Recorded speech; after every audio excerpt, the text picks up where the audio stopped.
Morning all. All right, so we're going to start by looking at the 1925-1926 season, and as you can see, there's been some expansion, and this is a first time I've used a baseball magnet on a hockey board that I can think of for a history video, because the Pittsburgh Pirates are in the National Hockey League at this stage. Yep. So the Ottawa Senators do finish first in the NHL that year, a record of 24-8-4, 77 goals scored, and 52 goals against. The Montreal Maroons, as sported here, 20-11-5 record, 91 goals scored, 73 goals against. The Pittsburgh Penguins, an expansion team, end up 19-16-1, 82 goals scored, 70 goals against. They played out of Duquesne Garden, which seated 5,000 people. I wonder if there's any complaining about how they hadn't paid their dues, so how dare they be an expansion team and end up in the playoffs? Probably not. Anyways, Boston greatly improved in their second year. 17-15-4 record, 92 goals scored, 85 goals against. And they were playing out of Boston Arena, which had a capacity of 5,000 people. The New York Americans joined the NHL. It is interesting to note that the Americans joined the NHL before the Rangers. They finished 12-20-4, 68 goals scored, 89 goals against. And they played out of Madison Square Garden. 15,925 seats in that building. Not the same Madison Square Garden we have now, but it is important to have a Madison Square Garden in New York. Just keeps the whole universe right. The Toronto Maple Leafs, rough time for them. 12-21-3, 92 goals scored, 114 goals against. Montreal Canadiens, just the bottom drops out. They're 11-24-1 that year, 79 goals scored, 108 goals allowed. And so, yeah, quite a difference for Montreal that year. Of course, the Maroons had a pretty good year. December 26th of 1925, the Americans and the Pirates set an NHL record with 141 combined shots in a game that was won 3-1 by the New York Americans. So, interesting result right there, and the fact there were 141 shots in the game. That's not too bad. Hamilton players ended up in New York. So Hamilton was disbanded, and a lot of their players ended up playing for the New York Americans. And as you can see, even though Hamilton had a pretty good year that last year they were in Hamilton, it did not go as well for the New York Americans the year after. 1926 is the last of the Stanley Cup Finals to feature a non-NHL team. The WHL, the C got dropped out of it, the Western Hockey League, would fold as a pro league and would evolve, of course, many years later. But yeah, the last time that a team is sent to the final that is not an NHL team is 1926. March 16th of 1926, Alec Connell records a record 15 shutouts in a season. 15. So it's a lot. This was definitely a dead puck era that we were in at this point. The goaltending and the defense ahead of things. This is why you would see some changes to the game as the game went along. The Sens were not happy about the Pirates being added to the NHL. They protested, and the NHL took note and didn't care. The Pirates were added to the NHL. Anyways, there's a salary cap in the NHL that year. Yeah, let that sink in. $35,000 was the salary cap per team in the NHL. They were worried about escalating salaries. So yeah, that doesn't become a major issue for forever after that, basically. Only the team captains were allowed to talk to the refs. That started that year. I think it's just to prevent harassment of the referee in general. But yeah, only team captains were allowed to go over and talk to the referee.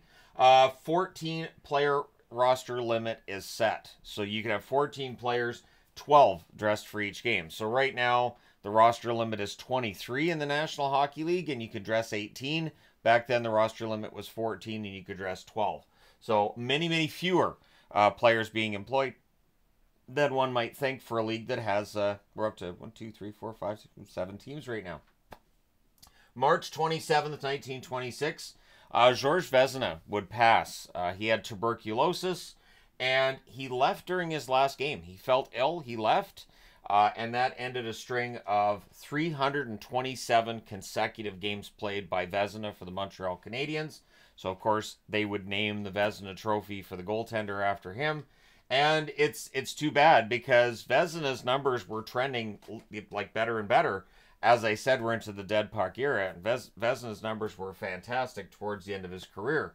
So he passes in 1926 after fighting that illness for as long as he could. Out of the trades that are made that year, 3 of the 5 are for cash, and 1 of the 5 is for future considerations. So we have all kinds of trades now, and talks about trades, rumors of trades, and back then, not really. But remember, the owners basically, they own not just the team, but the players. The players do not have what's free agency. Unless a team lets a player go, it's not a thing at this stage. So Nels Stewart is the #1 scorer in the NHL that year, playing for the Montreal Maroons, which I'm sporting, as I said. 36 games, 34 goals, 8 assists, 42 points. Carson Cooper for the Boston Bruins. So CCBB, that's kind of fun. 36 games, 28 goals, 8 assists, 36 points for him. Cy Denneny of the Ottawa Senators, still top 3, 36 games, 24 goals, 12 assists, 36 points. Jimmy Herbert for the Boston Bruins. 36 games, 26 goals, 9 assists, 35 points. Jack Adams, still playing for Toronto. 36 games, 21 goals, 8 assists, 29 points. Aurel Joliat for Montreal. 35 games, 17 goals, 9 assists, 26 points. Howie Morenz for Montreal. 31 games, 23 goals, 3 assists, 26 points. So don't talk to him about sharing the puck. He's not all that interested. Frank Nybor of Ottawa. 35 games, 12 goals, 14 assists, 26 points. A rarity in the game at that point is a guy with more assists than goals. Very, very rare indeed. Hooley Smith for Ottawa. Yeah, that's a hockey name.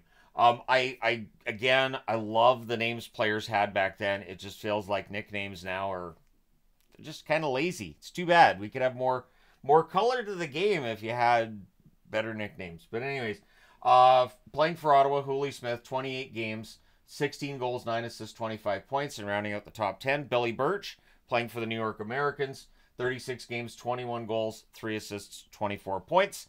Similar stat line to Howie Morenz. The goaltender, of course, Alec Connell leading the way for Ottawa, 24-8-4 with a 1.12 goals against average. Yeah, that's low. And then you've got Clint Benedict for the Montreal Maroons, 20-11-5 with a 1.92 goals against average. Roy Werders for Pittsburgh goes 18-16-1 with a 1.9 goals against. So that's how you get to the playoffs. You have a goaltender with a 1.9 goals against average. Charles Stewart for Boston, 16-14-4 with a 2.21 goals against. Jake Forbes for the New York Americans, again from Hamilton, right? 12-20-4 with a 2.3 goals against.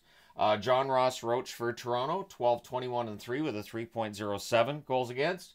And Herb Riom is the goaltender for Montreal in the wake of George Vezina being gone, 10-20-1 with a 2.93 goals against for Riom.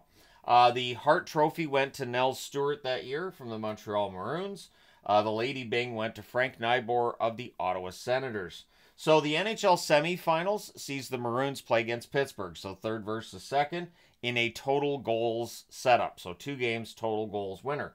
The Maroons win the first game 3-1, and the second game is a 3-3 tie, so the Maroons win that 6-4. The NHL final, Ottawa plays the Maroons to a 1-1 tie in the first game. The Maroons win 1-0 in the second game to win the total goal series 2-1. Then we get to the Cup final. Victoria heading off to Montreal, playing at the Forum. And yeah, the Montreal Maroons, their defense and their goaltending not bad. They win the games 1 and 2, both by scores of 3-0. Game 3 went to Victoria 3-2, and Game 4, Montreal wins that one 2-0. So 3 shutouts, and they are the first team to record back-to-back shutouts in the Stanley Cup final. And Clint Benedict, of course, the game-winning goaltender in both of those. So, yeah, 3 shutouts in the final for Benedict. He wasn't bad, but at any rate, there you go. You're all caught up on the 1925-26 season.